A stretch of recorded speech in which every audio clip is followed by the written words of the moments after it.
Hi, I'm Genevieve Wood with the Daily Signal. Election 2014 is over, but now the hard work truly begins. And here to talk about that and what's next for conservative public policy are two gentlemen who know a lot about it. Heritage President Jim DeMint and CEO of Heritage Action, Michael Needham. Thank you all for being here. I know it was a late night for both of you, and you've been talking to a lot of folks today. Let me, first of all, just get your reaction. Jim, were you surprised by how well Republicans did last night, not just in the Senate, but across the country? Yes, I was, because I knew Republicans had not really put out a bold national vision. We knew the candidates were out there talking about conservative ideas individually. I just wasn't sure that it had permeated the country, but I think this was a perfect storm of people becoming disgusted with the policies of the left, looking for alternatives, and I think there was enough champions on the Republican side that helped. I mean, the governors who won in the tight races of Walker or Scott, Brownback, I mean, they've been promoting bold ideas and tax reform, and so this is a good time to make a point that bold, clear ideas still work. Well, and Mike, that's one thing I know that Heritage Action, I mean, last year you all put forth a conservative policy summit to say, here are bold ideas if conservatives take power in Washington. Are you optimistic that many of the things that you've talked about are going to play out now in a new Congress? I am. I think there's all the opportunity to do it. And, you know, when you look around the country, there's tremendous frustration with Washington. It's a town that works well if you're part of the ruling class, if you live inside of the Beltway. But for real Americans out there who are struggling, you don't feel like you're getting lots of solutions from Washington. And I think that's a lot of what animated last night. Let's send the message to Washington, you're going to listen to us. Coupled with, as Jim was saying, the bold ideas that a lot of these candidates were running on. Every single Republican who won ran on repealing Obamacare. Every single Republican who won, except for one, ran against amnesty. And so people out there talking about solutions that work for real Americans, even if they're less popular than they are in Washington, D.C. And so I think the agenda that we've been talking about, opportunity for all, favoritism to none, is one that really resonates with the mood of the country right now, and it'd be crazy not to embrace it. We asked folks out there if they wanted to send in questions, and I have a number of here. And one touches on this point. This is from Melissa Sims. She says, in his speech today, President Obama said there are areas that he believes he can work together with Congress. For example, increasing American exports, providing education for the young, providing more jobs for Americans. Do you agree there are areas that Congress and the President can work together, and if so, what are they? Well, there should be. I mean, he's talked like he supports expanding energy, but his policies have been completely different. He's talked like he was against crony capitalism, but then comes up and supports the Export-Import Bank. So it's hard for me to listen to him now because I know after 6 years that what he says is not what he does. But I hope he means that the last 2 years he wants to work with Republicans in a positive way. Unfortunately, part of the speech suggested in a very strong way he's going to move ahead with executive amnesty, which is going to create a huge amount of conflict and resentment, not just with Republicans, but with the American people. That's right. It's an incredible statement. I'm going to pass my lawless executive amnesty unless you guys pass the legislation that 17 out of the 18 Republican Senate candidates, leading candidates, ran against. It's the type of arrogance that we see out of this White House, and the Americans are sick of it. So Americans sent a strong message last night, right? Sure But did. Dennis Whitney writes in, and he says this, is the GOP going to cave in even before they take office? What are we going to do to hold their feet to the fire and make them do what they were elected to do, stop the Obama agenda, no compromise with it, but stop it before it does any more damage, including things like the amnesty, executive amnesty? The first real test is a lame duck. Republicans are not yet in charge of the Senate, but the House can keep things from going through if they stand up against it. But if the Republican leadership allows, whether it be a UN treaty or an internet sales tax or some form of amnesty or a funding bill that's bloated and funds amnesty, for instance. Which we know they're talking about behind the scenes, right? A big omnibus spending or funding bill. Yeah, this big bill. Instead of waiting for this new Congress that America just sent to take office in late January and then work on the budget, and that's what they need to do. I know Mike and his team are working with a lot of the new congressmen and senators to send letters to the leadership and say, don't act now. But that's the first stumbling block right there. But what they need to do is listen to these people who just came off the campaign trail, they won their elections, and they feel like they came with a mandate. And they all, as Mike said, ran on repealing Obamacare and stopping amnesty and expanding energy exploration. I mean, it's basically our conservative reform agenda that they ran on. And obviously that's a lot of confirmation for us here at Heritage and the whole conservative movement that helped to, I think, reverberate these ideas all around the country. So Republicans can take some credit, but I think most of the credit for this election goes to the American people and the conservative movement as a whole that sang on the same song sheet throughout the whole year, and they adopted positive messaging in addition to the right policies. It was a good year for conservatives. Mike, let me come to you. This is a question from Bill, and it plays off, what can be done, the agenda that you've talked about, which you've said, look, we've got to have a positive agenda, not just a no agenda, a positive agenda.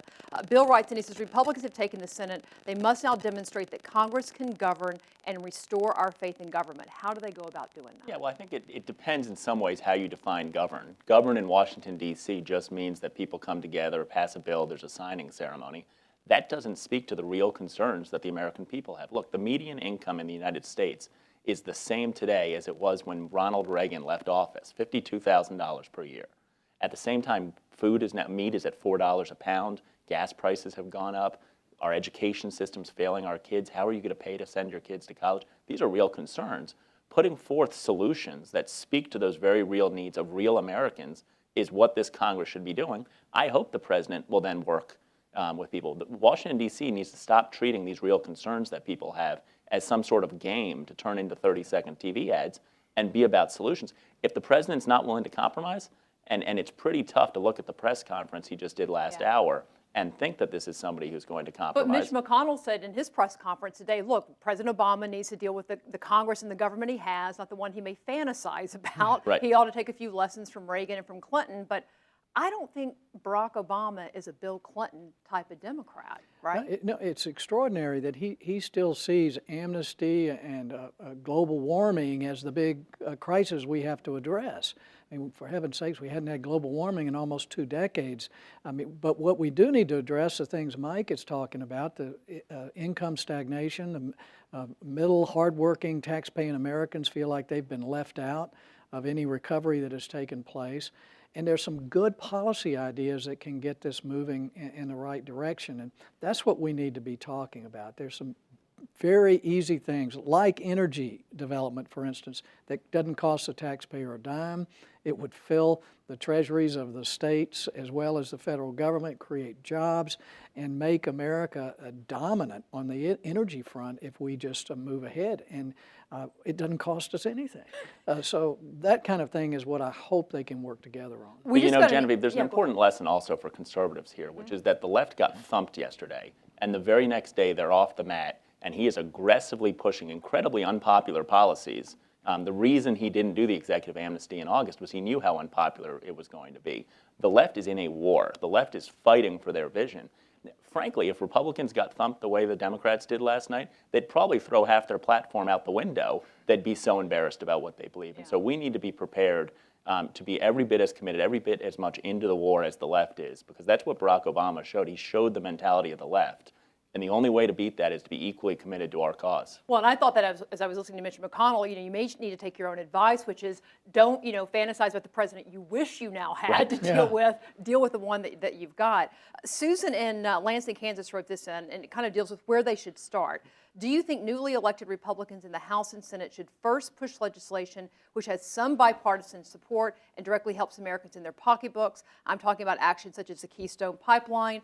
What else can they do first? I mean, what are some real first actions, if you were advising them, and you could be, that they ought to take? Well, I think they can do both. I think that it's obvious we should put the Keystone Pipeline forward, something like the RAISE Act, which allows workers to get merit pay and not allow collective bargaining agreements to stop that. So we should get some of those solutions that will get Democrat support and can show that Republican ideas, conservative ideas, really are incredibly mainstream and can make life better for others. But the mandate for 2017, the mandate that's going to lead to a successful conservative president in the 2016 election, starts with the Congress in 2015. And we have to be showing some of those bold solutions, and there's a lot of them out there. Senator Mike Lee from Utah has great bills dealing with higher education financing. How do you afford to send your kids to college? It weighs on many American families. Great pieces of legislation that Mike Pompeo from Kansas has with regards to energy exploration. Looking at those types of bills and saying at the same time that we're working on some of the no-brainer legislation, let's also make sure we're fighting on Obamacare. We're fighting for hardworking American families, and we're putting out those solutions. And hopefully we'll attract some Democrats and maybe even convince this president. Well, speaking of Obamacare, look, everybody who won last night, almost every single person was about repealing Obamacare. That was a big thing they talked about on the campaign trail.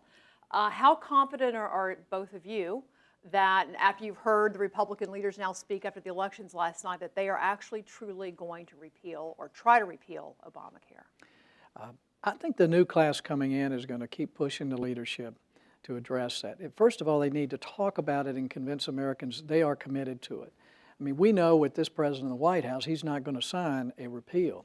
But the Republicans have a lot of tools, and because they control the power of the purse and the budgeting process, which was used to pass Obamacare in the first place, a process called reconciliation that would allow Republicans in the Senate to actually take parts of that Obamacare legislation and dismantle it.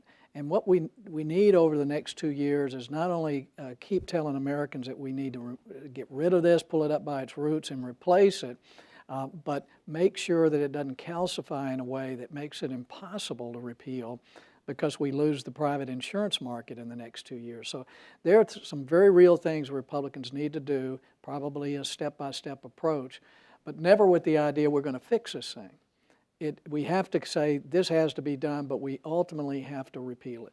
I think Jim's right on that. And the fact of the matter is the American voters aren't going to let the Republican Party move away from repealing Obamacare. It's going to happen. And people who are talking about, should we let it stay? Is it impossible? That's inside the Beltway navel gazing. The American people are going to demand the Republican Party continue to fight to save our health care system. They just may not get it done in the next 2 years because President Obama will not. They don't have a veto-proof majority. And that's why you need to keep prosecuting the case. As Jim said, don't allow it to calcify. Send the message to all the various constituencies. The Republican Party is still fighting on this. That's why it was so important in 2010 that the party unified around repeal. In 2012, the election happened immediately afterwards. In 2013, going out there with the defund effort. Next year, using reconciliation to send a repeal bill to the president's desk to continually fight to prevent this bill from calcifying so that we can save American health care and empower patients and doctors. Yeah, there's one bill, Genevieve, that just says what the president said. If you like your current plan, you can keep it. And right now, the people all over the country are getting notices that their insurance has been canceled because it doesn't comply with Obamacare. That would be something that would be hard for the president to veto if he got a bill that anyone who has a plan that they can keep it just the way it is.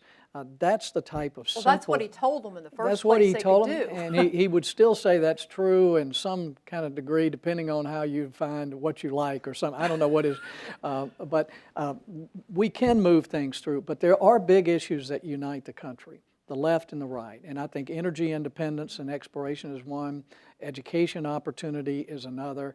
And I think I would encourage Republicans, conservatives on the Hill to look for those big issues that unite people and start moving them forward. I mean, if the president vetoes anything related to creating energy leadership in America, I mean, that will really show his hand, because he's tried to have it both ways for 6 years. Yeah, I'm for it, but I won't support it. I won't allow it. And we need to force him to show what he really believes. Well, and we know, I mean, one reason Harry Reid never wanted Keystone to come up was because it might pass. I mean, there's a lot of Democrats who are actually supportive of this thing, but that's the problem. Another question that came in here, this is from Ryan Navarro, and Ryan writes in, does this election demonstrate that the Democrats' narrative of a GOP war on women is no longer effective? Let me ask the gentleman here. There never was a war on women, except maybe the economy. In a whole, it puts everyone down. And I think what Mike has been talking about, and more of us are talking about at Heritage, this idea of opportunity for all and favoritism for none. I really think Americans are tired of being a minority. They don't want to be a minority. That's the politics of division that we've seen from Obama, is you pick out women or Hispanics or blacks. When we look at America, we need to think of everyone as Americans, and our policies need to create a better life for everyone. And I think if we can convey that to people, that the government shouldn't be picking winners and losers and favorites, but what we do should give everyone an opportunity. I think that's a more inspiring message, and I don't think there are many people in America who want to be a part of a minority. I think we all want to be Americans. Well, and I think people do want to be positive. I mean, I Yeah. think the example, Cory Gardner, who won the Senate race out in Colorado last night, they talked about what a positive campaign he ran, what a positive person he was. They said the same thing about Ed Gillespie, the surprise in Virginia, ran a positive campaign. And Mike, as we've talked about, you think a positive agenda and discourse is what we need to be having. Barack Obama is not going to be on the ballot in 2016. And so it didn't work in 2012 running just against President Obama. Most people in the country can look at the last 6 years, frankly the 8 years before that, and know that big government doesn't work. It's failing. The CDC example with Ebola just shows how even with good intentions and smart people running them, bureaucracies can't solve problems the way that Woodrow Wilson or Barack Obama thought. But you have to also give them something that says this is a party that cares. This is a party that understands that I don't feel heard. Frankly, a lot of people around America are right not to feel heard. Washington, D.C. isn't listening. But that it's a party that stands up and says there are real problems that you face in your life. We have solutions. We can make life better for you. And then you're inspiring people. And they're saying, we're going to give these people a chance because I authentically believe that that person listened to what I'm saying and they're trying to solve my problems. A lot of the chatter that's gone on following all of this has been, the Senate has, I believe, their conference next week. Mitch McConnell's kind of seen as the likely next majority leader. Do you think he'll be challenged? Ted Cruz came out today and said, I can't say for sure that I'm going to vote for him. I think the challenge comes from the American people. And the American people have sent a very loud and clear message, not just yesterday, but in 2010, frankly in 2012, where they're underwhelmed by the message coming out of the Republican Party that they want to make D.C. listen, that they feel unheard, they are right to feel unheard. Our country is very cynical towards Washington, D.C. right now. Take a show like Scandal. This is a show on ABC that essentially says that political consultants in Washington, D.C. are murdering, torturing, and stealing for no reason other than power. House of Cards, the exact same thing. The cynicism of The Daily Show that says that most of what goes on in Washington is just about getting that 30-second TV ad. Our country, our nation's storytelling right now is saying that Washington is a cynical place that doesn't care about you. And unfortunately, too often that's true. That provides the opportunity for politicians to listen to the American people, to listen to their concerns, provide real solutions. And there are millions of Americans out there, not just Republicans, not just independents, millions of Americans who want to see leadership in Washington, D.C. And the first party to get hip to that joke will be the party that wins elections for a long time to come. And can some of these old dogs learn new tricks? I mean, there are a lot of Republicans who won last night who've been here a long time. Some of them, will be brand new. But as Mike said, will the folks who've been around here a long time, do you think they'll hear the message? I think they might. We saw in 2010, and I was in the Senate, and we brought in all of these new folks, Rubio and Toomey and Rand Paul, and it helped bring out some of these older conservatives who had been beaten down over the years, and I call them closet conservatives, and it emboldened them. And I think for a while we had over a majority of Republicans that were moving in a positive direction. We were actually able to ban earmarks, which most of the Republican leadership was against. But these new people kind of brought a conscience in, and I think that's going to happen this time. It'll revive the Republicans who came in 2010 and 2012, like Cruz and Mike Lee. So I'm optimistic, and when I listened to Mitch McConnell's speech, his victory speech, it sounded like he had listened to the people in Kentucky. So I don't think we should rule out anything at this point, but the way that it's choreographed, the new members will come in, have an orientation, then they have to vote for leadership. And that's all been basically railroaded before they got here. So that won't change in the House or the Senate. But as Mike says, I think there's going to be a growing pressure from the American people to keep people in Congress focused. It's part of what the Sentinels do all across the country. And we've seen it over the last year. It stopped really bad legislation that could have divided the country, such as the amnesty bill. And I think it's beginning to push out front these good ideas like energy independence and make people inside Congress think if they do it, that people around America will really like it. Well, and how much, this is the final question for you all, we've got now 2014's over. That means 2016 starts immediately. How much will the fact that there is a presidential election coming that really is wide open? I mean, the Republicans, there's no clear leader. How much will that impact what happens in terms of congressional activity over the next couple of years? I think it'll work both ways. I mean, if you look at what happened in 2011 when the House led with their budget introducing the idea of premium support, that forced all the presidential candidates that year to rally around that idea. In 2007, virtually nobody, I don't think anybody, was running on Medicare reforms, premium support on the Republican side. So I think in many ways having a bold agenda in 2015 from the Congress lays the stage for a strong mandate. And then I think a great election, look, when you look at the types of people who will be on stage in the Republican primary, the senators, the governors, others who will be on stage, it's an impressive group. It's going to be people that the Republican Party can be proud of, and Americans will be proud of the people on that stage. And I think having a movement that has the self-confidence to debate different ideas, to figure out where we're coming from, is going to show the best of conservatism and really will make the sales pitch to the American people. And what we're telling all the other conservative groups, and we're going to help to lead this, it's not just our responsibility to try to hit Congress over the head and tell them what they should be doing, but build support for the right ideas all around America. And we do that through our research, through our Daily Signal, a lot of our other publications, through what Heritage Action does. But we see it as our job to start the parade, moving the ideas in the right direction. And what we've seen is if we do that job well, candidates will embrace them and they'll win elections. That's what we want the next president to do, is to embrace the ideas that we plant and cultivate over the next year, win the election, and we can actually help them carry it out when they're elected.